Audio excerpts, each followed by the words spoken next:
Hey folks, my name is Axel, and today on the show we're going to be doing something a little bit different. See, today I'm going to be teaching you all how you can make more friends. Now, one of the biggest things you'll have to remember is to always keep a calm and level attitude. You don't want to scare anyone away, so you gotta be welcoming, you gotta be comforting. Take this little guy, for example. Hey little guy, you're looking a little upset. Do you need any help today?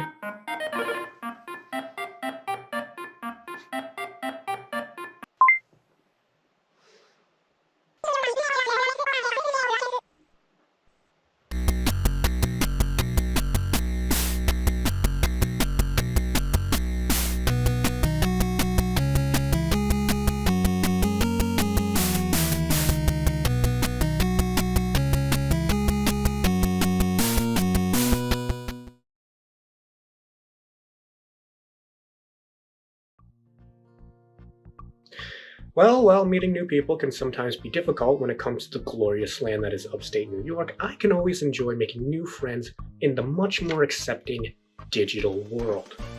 Case in point, today's topic, Here Comes Niko.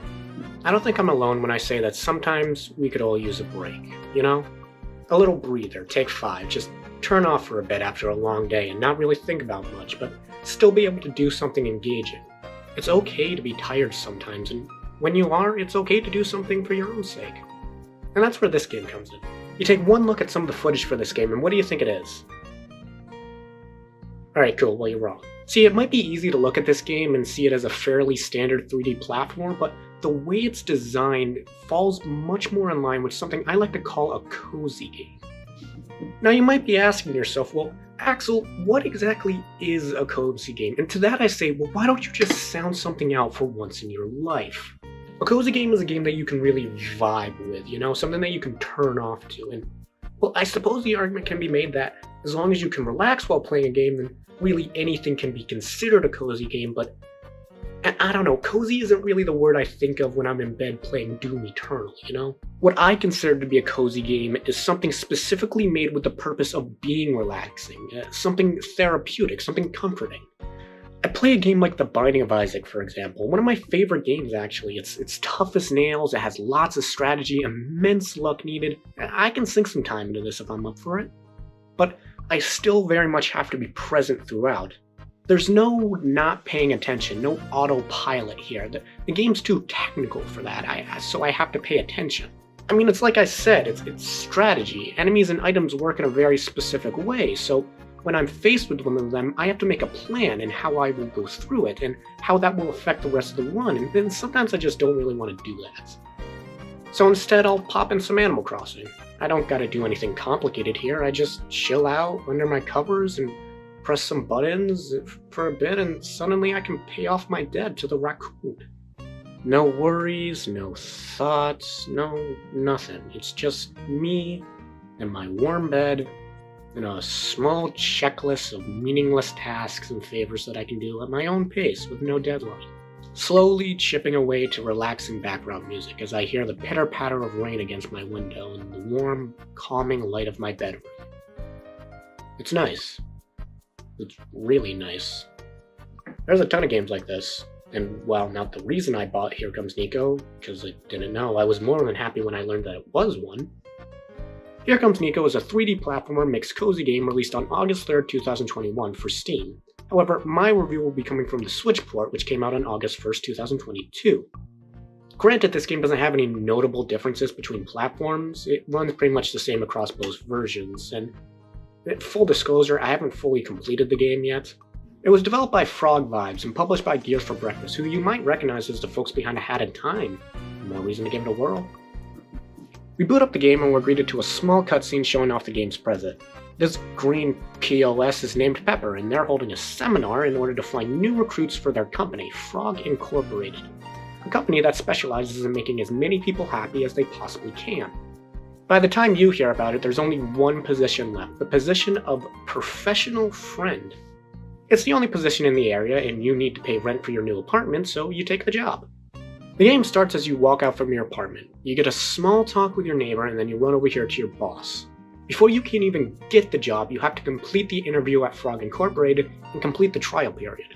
The train is the only way between islands, but unfortunately the train is out and we need some cold hard cash to fix it.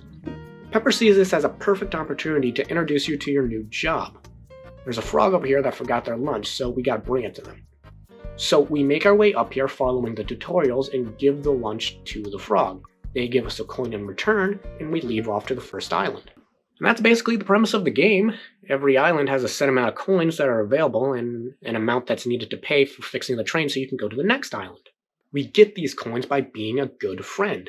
These animal buddies are strewn about the levels, and most of them have problems that they need solving, so we solve the problems and we get coins in return. The problems can range from planting flowers in a specific way, to catching fish, to playing minigames, to doing fetch quests, escorts missions, finding other collectibles strewn about the levels and giving them to NPCs, completing challenges, or just sometimes an NPC will just want someone to talk to. The coins here are the main collectibles, and it's the only required one, but the game does actually have a few other collectibles that aren't. And like I said, some of these can be exchanged for coins. Each level has a unique type of insect flying around and a set amount of mixtapes. The bugs are the less important of the two, mainly because they're treated more like a currency than a collectible. The game doesn't show you how many are in the level, unlike the other collectibles, just how many you have. In fact, I'm pretty sure they respawn, but I might be wrong. After you get a certain amount of the island-specific insects, this bear that's in all the levels will message you for you to come over and talk. When you do, she devours all the insects you have on you and gives you a coin and then never again. You can even get more bugs, it just doesn't do anything even if you talk to her again. The second collectibles are the mixtapes. They aren't hidden out in plain sight like the... Escapees! They aren't out in the open like the bugs, but they're still just find and grab. You just find them. They're never gotten as a result of doing a quest or something, like the coins. And just like the bugs, they can be traded to this character.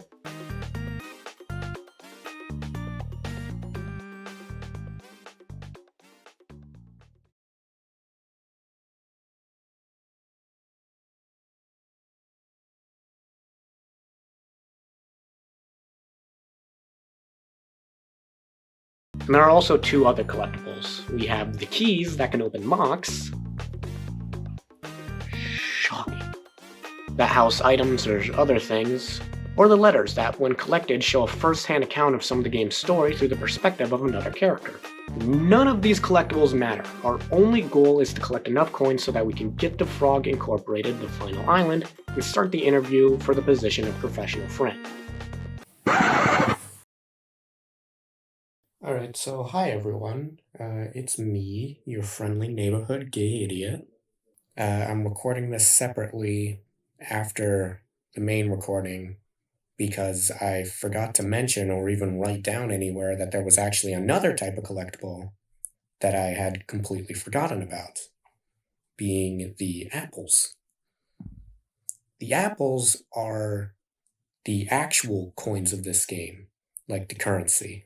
I mentioned that the bugs were sort of like a currency or a coin of some kind, just based on the way that they work.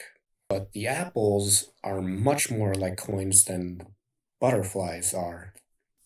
So these things actually do respawn, I can confirm that, and there is an infinite amount of them. But I'm not confident that they do anything at all. I've been looking for a lot. There's not much on this game online, but I have been looking and I can't find any use for the apples. Just thought I'd mention that. I don't know why they're here. And that's basically the whole situation here. It's a pretty straightforward experience. I'll just go out and say, I think this game is really relaxing while still engaging. So I guess first things first, let's start out with the general feel of the game. So before anything else, let's hop into the options and change some things around. Cool. Niko's control scheme is pretty simple to match with the game. There's not much in the way of movement options. You can jump, dive, wall jump, and interact with people and things when prompted. Niko himself is pretty floaty, and it can make the game feel a bit sluggish at times, but it does make the platforming very forgivable. Diving is a big part of it, and it's pretty much the strongest thing you will ever encounter in this game. You can change your mid-air direction on the fly, and chaining them together is actually the fastest form of movement.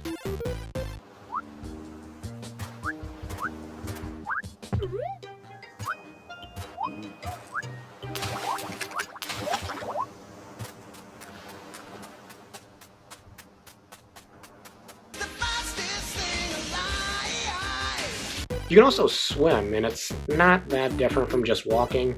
I think your jump is a bit studded when jumping at the surface of water, but that's pretty much it.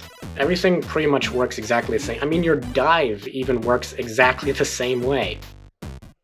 Speeds by Sonic the Hedgehog, too fast for the naked eye. Sonic the Hedgehog. The game itself is not only easy, it might be the most forgiving thing I've ever played. I hesitate to even call these platforming challenges, but hey.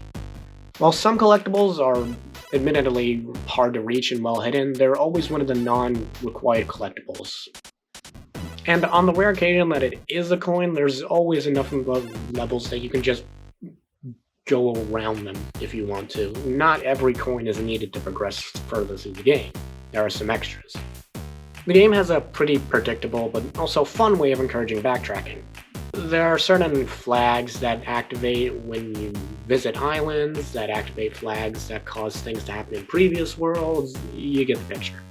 The most notable thing was this giant hamster ball that is natively in the third world, but is unlocked in the first one when you get it and complete the side quest. Turn it off! And while it is nice to revisit these islands with new things to do after you've left for the first time, it does unfortunately mean that you can't get everything on the island in a single run.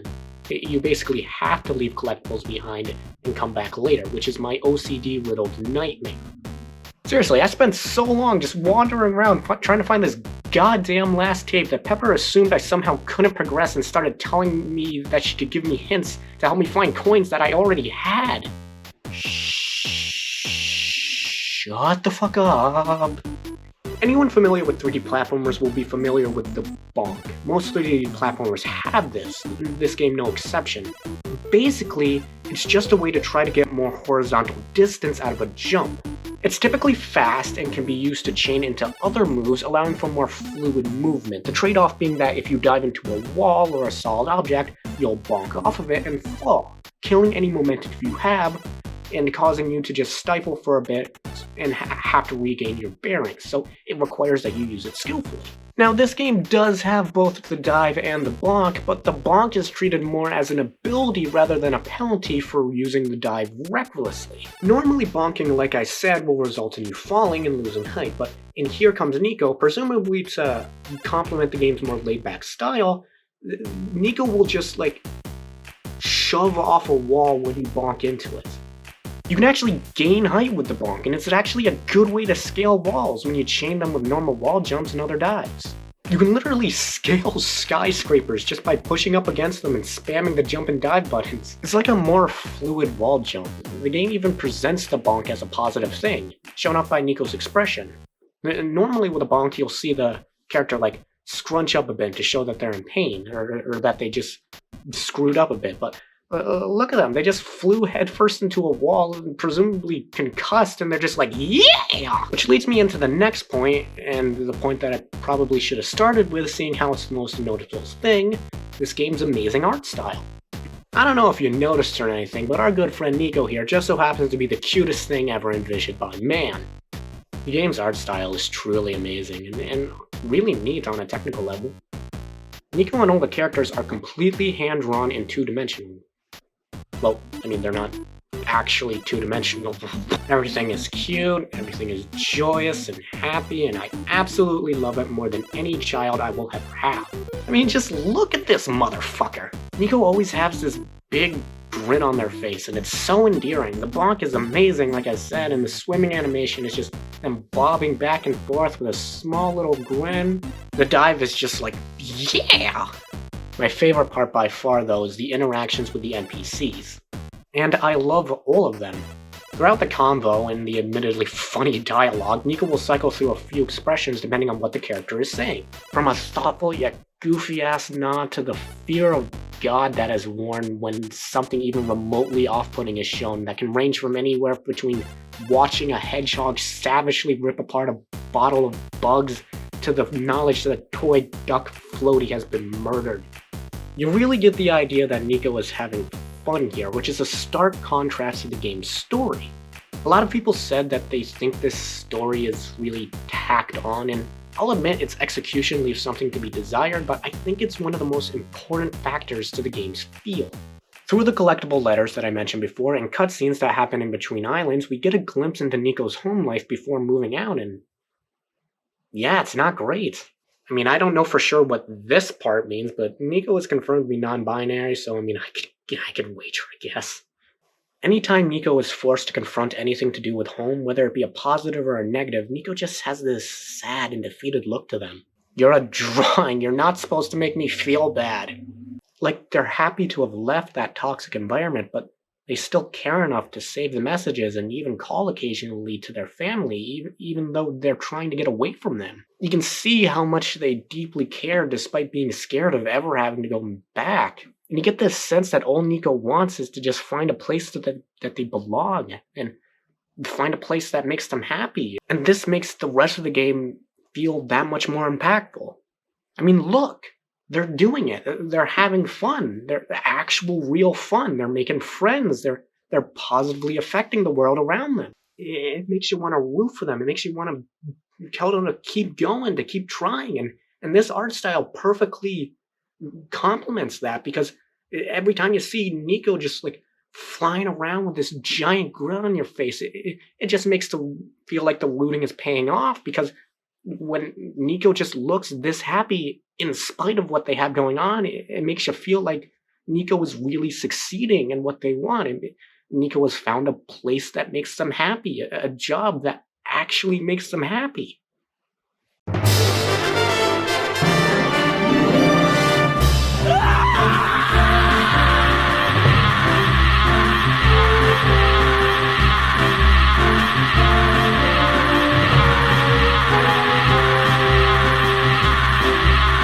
Now, while I do believe this game is really good in a lot of ways, it does unfortunately have a few major downsides to it, or problems, rather. For one, and mind you, this is purely a subjective thing, but I don't really feel as though the style of design lends itself well to 3D platforming. Don't get me wrong, I love it, but I can see someone else not loving it. Pretty easily, to be honest. The core of platforming, be it 3D or 2D, typically revolves around precision and spatial awareness. Whether it's a big open field or a linear A to B romp, it should feel pretty satisfying to get from one point to another. I mean, movement is kind of the defining mechanic, so moving around should feel good, because it's what you're always doing constantly. There's a reason why Mario 64 is one of the most popular games to speedrun of all time.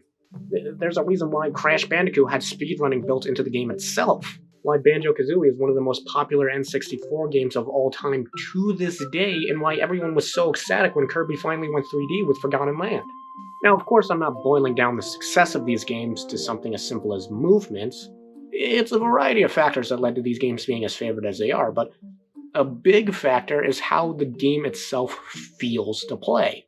Simply running around in a big open area can be massively fun if you do it correctly, but if your only options for movement are run and jump, it can grow stale. Mario 64 can be seen as simplistic, but some of the later stages are actually really challenging, and while the controls are hard to master, once you do, you can really get a flow going.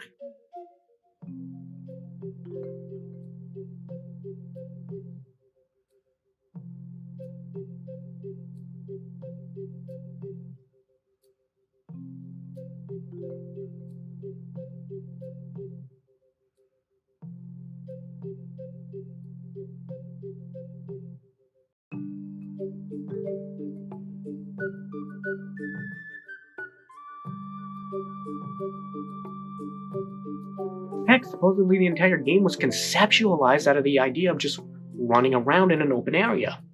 Originally, the game was meant to be a lot like the 2D games, with like linear levels and flagpoles. However, sometime in development, they were testing out the controls of the game, and they just set Mario in a simple open area and had a rabbit that ran around. It was simply to test the physics engine, but they found it just so fun that they decided to make the game more open. But how can that be? Just a bunny and Mario? There's nothing to do. How can it be? It's because just moving around as Mario was fun in this game. Or, for a more recent example, Sonic Frontiers. Having all these grinding rails and springs just like out in the open, just like placed haphazardly, in stark contrast to the realistic design of the world, it is objectively lazy, but god damn, is it just not just so fun to just run around and just do shit. Going back to Mario, there's actually a speedrun strat that perfectly encapsulated this idea. Womp's Fortress, Fall into the Cage Island. The intended solution is to fly up with the owl and drop in from above, but instead, you can triple jump wall kick onto this island and then do the same again to land in the cage, and it's actually a better, faster solution. You could also get to the top of the tower and long jump to it, or use the cannon, or just fly up with the wing cap. Is the wing cap in this stage?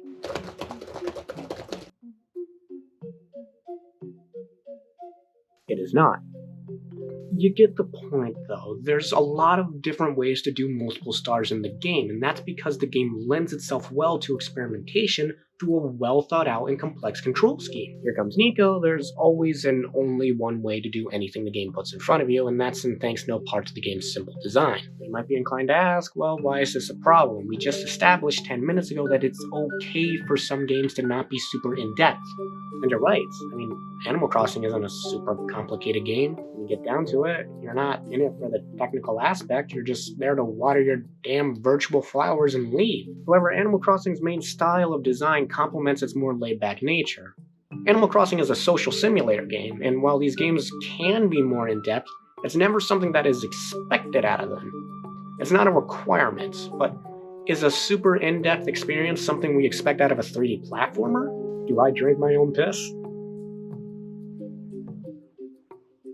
Anyone who plays 3D platformers often will know that there's an unfortunate lack of them in the industry.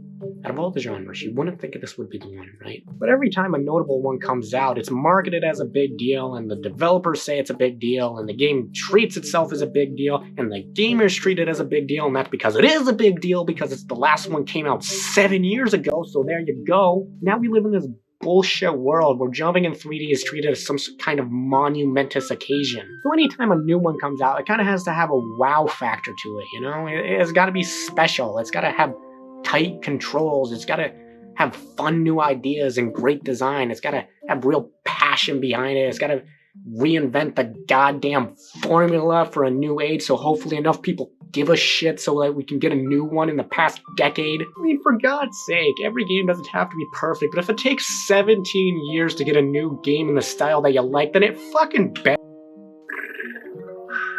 Okay. All of this is to say that if you're a fan of 3D platformers, Here Comes Niko can leave you disappointed by the end of it.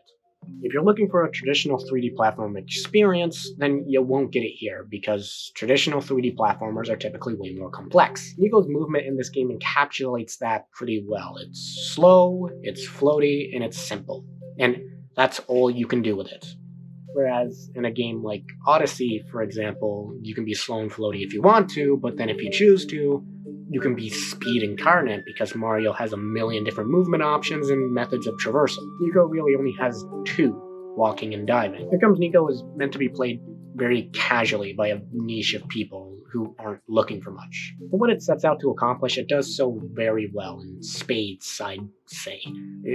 That being a very chill and relaxing game, and if you approach it with that mindset, then you're good to go, but you shouldn't treat this game as you would the next big 3D platformer because it isn't, and it's not what it's trying to be. Now, like I said before, that is a very subjective complaint. That is very much a me thing, alright? And while I do admit that me is very important, let's put it on the back burner for a bit. Let's talk about a matter that is a bit more objective with this game, being that this game isn't 100% technically sound.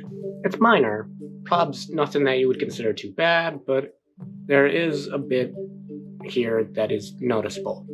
While playing the game, I didn't run into any performance issues. The game runs fine on Switch, and I imagine fine on Steam, because that's what the game was originally made for. The game ran just fine as far as I could tell. However, I did notice a few bugs, as well as some things that might be considered mistakes. Sometimes after talking or interacting with something, Niko will be frozen on the spot, and you would need to jump to get out of it, which can be annoying if it happens a lot of times in a row, which it does often. Oh god, I'm so tortured. There are some walls that you can just walk through like they're made of molasses. I really don't think this was intentional, and I got stuck in GBJ more times than I would like to admit. Twice. I didn't record the second time, but the shadows can be weird sometimes, being a flickering square and sometimes being a black circle, and neither one of those makes sense considering that Niko is flat. And another thing, the most noticeable thing by far is how this game constantly will mess up Niko's positioning during cutscenes. When interacting with an NPC, and note this is every time you so much as look at something with a text box, the game will move stuff around to get you a better look. The camera will be moved to make the NPC the focal point of the shot, and Niko will be moved to the left or right depending on where they are standing, halfway between the NPC and the edge of the screen, slightly to the back, resulting in an admittedly really nice shot, with the NPC giving its really funny dialogue, and Niko over there switching between facial expressions depending on what it is they're saying, and it's all just really endearing. But the game messes that up constantly. Like, over half of the time, Niko's position will be wrong in some way. They will be behind the NPC, in front of them, too far to the edge of the screen, too close to the NPC, and you may not notice it immediately. It's like I want to listen to what this guy is saying, but I can't because I'm just looking at this, and I get distracted because it looks dumb. And like I said, constantly, like over half the times you ever interact with anything in this game, which is the whole gameplay, mind you, is the one and only part of this game that actively annoys me, and it is not even in the game by design. But then again, who gives a fuck? I mean, these aren't major issues by any means.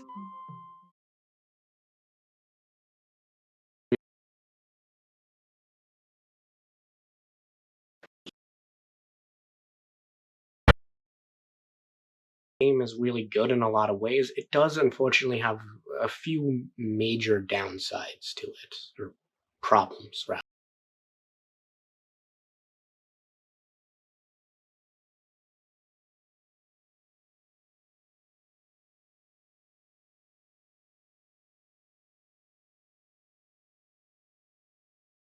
At the end of the day, I think this game is really good for what it is.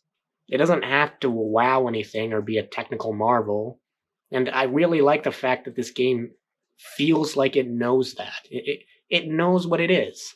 Here Comes Niko is a game for tired people. It's a distraction, a way to fill time. And for that, I love it. It's a small, little adventure about making friends and finding your place in the world. And that's exactly what it wants to be, and that's exactly what it is, and what it will always be. This may feel off topic, but do you like indie games? I've learned to really appreciate them in recent years. Not only are they a ton of fun, but you can really feel the passion behind them, even if they are just bite-sized adventures with a 64th of the budget. I mean, you see it all the time, people complaining about not a ton of new releases, but that's just a utter lie. There's just nothing new that you care to look into. Anytime I see someone complaining about, like, oh, it's a bad year for video games because nothing came out, I'm just like, dude, just browse. Look at Twitter for a bit, watch some trailers on YouTube, or if you're a Nintendo fan, just watch one of their indie showcases. Done. Tons of new games. Maybe not all of them interest you, but some might. Make a note of it and come back later if you find anything. That's how I came across this game, and many others that I've played this year, and I haven't been bored yet. There's always something to play. You just gotta care enough to look. I feel like people have a hard time appreciating the little things, you know? They might take notice, but they don't really see it for, like, what it is. That one movie that your friend always recommends, the joke you heard yesterday that's still making you laugh, a sale on your favorite candy. It may seem small, and sometimes, most of the time, it is, but sometimes the smallest things can mean more to you than anything you're willing to give it credit for. As long as you let it mean something to you. See it for what it is, recognize the effect it has on you. Meaningful or not, anything can change your life or even just your day for the better. You just gotta let it. You know what? This game has inspired me. I'm gonna give it another.